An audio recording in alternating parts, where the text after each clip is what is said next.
Hello বন্ধুরা, তো অনেক দিন পর একটা তোমাদের সাথে রান্নার রেসিপি শেয়ার করব। আমিও ফার্স্ট টাইম বানাচ্ছি। তো কি বানাই দাঁড়াও তোমাদের সাথে শেয়ার করছি। আজকে বানাবো ধোকলা। কদিন ধরেই ভাবছি বানাবো, কিন্তু হয়ে উঠছিল না, তো আজকে বানাবো। তো দেখো তার জন্য কি কি লাগছে তোমাদের সাথে শেয়ার করে নিই। আমিও ফার্স্ট টাইমই বানাবো, জানি না কেমন হবে, তো যেমনই হোক না কেন তোমাদের সাথে শেয়ার করব।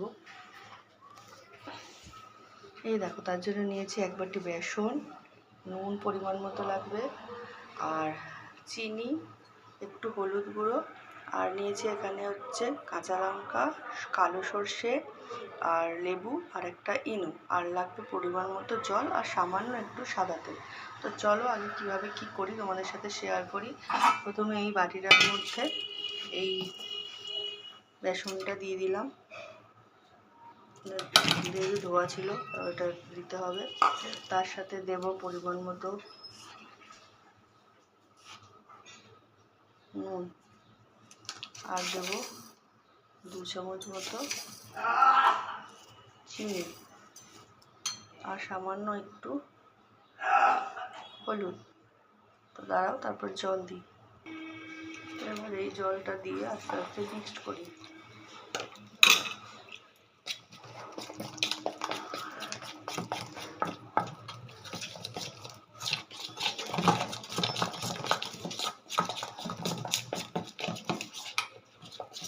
তো এক হাতে তো হবে না, দাঁড়াও আমি এটা মিক্সড করে তারপর তোমাদের সামনে আসছি।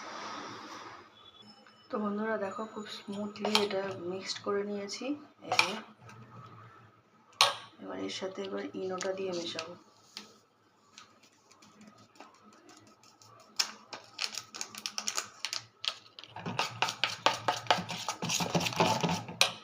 তো মিশিয়ে নি দাঁড়াও।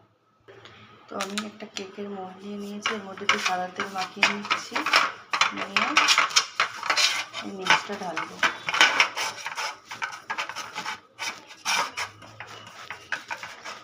তোমরা যে কোনো বাটিতেই করতে পারো।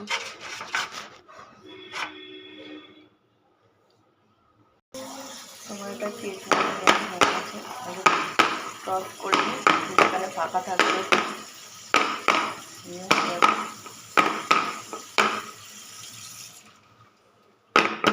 আর এদিকে গ্যাসে আমি গরম জল, এটা স্টিম হবে, গরম জল করে এটা এটা বসিয়ে দিয়ে আর চাপা দিয়ে দেবো। তো তারপর 10 মিনিট এটাকে এইভাবে রাখতে হবে।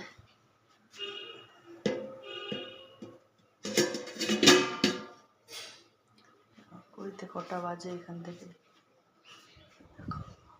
ঘড়িতে বাজে 9:10, দেখতে পাচ্ছ কিনা জানি না। ঘড়িতে বাজে 9:10। তো এটা স্টিম হোক, তারপরে পরের প্রিপারেশন দেখাচ্ছি। তো বন্ধুরা এক হাতে ভিডিও করছি দেখে এই দেখো এটা আমি খুলেছি, হয়েছে মনে হচ্ছে, ছুরি দিয়ে দেখতে হবে।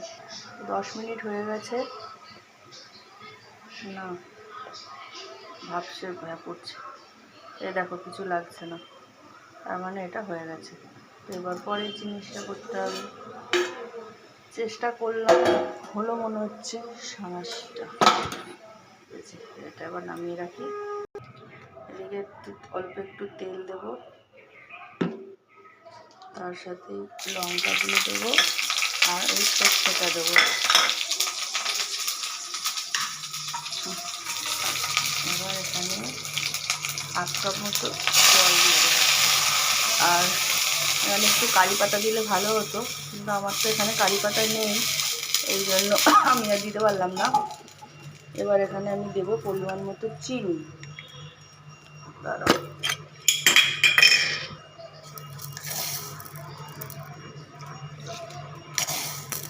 ছোটো চামচ থেকে 3-4 চামচ চিনি দিচ্ছি। আর দেবো নুন,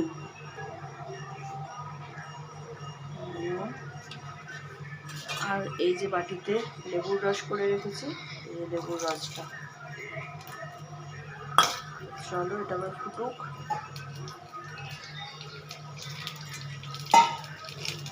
আর তোমাদের সাথে দেখো ধোকলাটা সাইড দিয়ে ছেড়ে গেছে কেমন। এটা ঠান্ডা হওয়া পর্যন্ত ওয়েট করতে হবে, ঠান্ডা হলে আর কেমন কি টেস্ট লাগছে, প্রথম দিন বানিয়েছি, তোমাদের সাথে শেয়ার করব পরে, তখন খাবো। আর এদিকে এই যে এটাও ফুটে গেছে। তো চলো পরে আসছি, এখনকার মতো টাটা।